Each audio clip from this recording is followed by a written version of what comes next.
Alright, equation to solve here, and we've set you up for failure here. This equation, they're telling you straight out, has no solution, so we want you to try to solve it so that you can see what happens when an equation is unsolvable. This happens every so often, and basically we want you to see a few impossible ones so that you have some idea when to walk away, so to speak. So, 8x plus 10 over x minus 3. I'm not changing anything yet, I'm just rewriting it. It's going to be common denominator action in a moment. What do we do first if we want to clean this up? The common denominator is, well, it's got to be x minus 3. That's the only denominator. So we multiply everything by that. This top term, or sorry, the far left term gets an x minus 3. This term gets an x minus 3. It doesn't need one, but it gets one anyway. And this last term gets an x minus 3. Here the x minus 3's cancel. In the middle term it does not.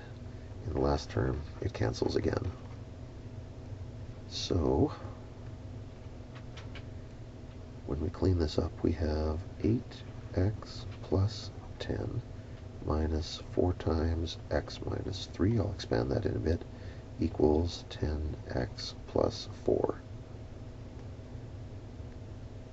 Now I'm just going to expand this. Negative 4 distributes through these brackets. It hits both of those terms. Nothing else will change.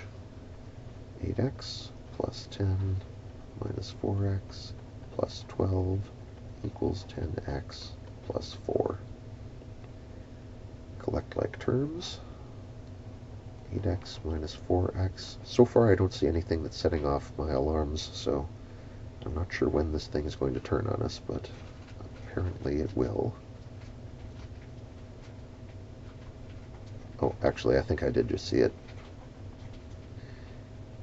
Take the 4x over to the right. Take the 4 to the left. 10x minus 4x leaves us 6x over here. 22 minus 4 leaves us 18. Divide by 6 on both sides and you get the solution x equals 3. Our only algebraic solution is x equals 3. Take a look at the original up here. Do you see what's about to go wrong?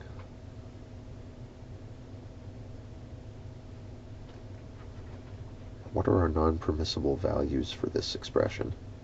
It's only got one denominator, and it's x minus 3. So we have to say x minus 3 is not allowed to be 0. Solve that, and you get x is not allowed to be 3. Uh-oh.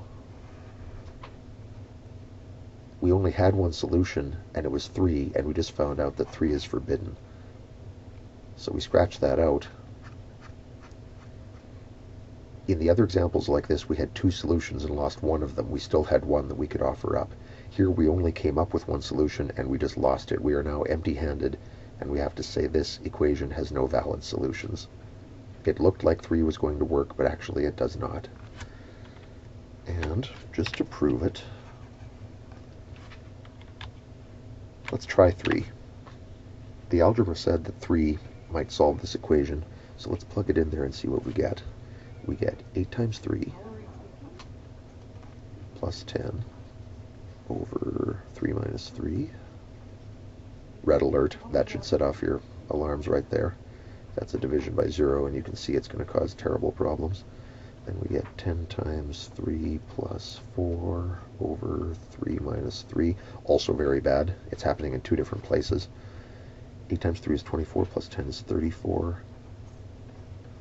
Right about here is where you'd throw up your hands and say, I can't do this thing.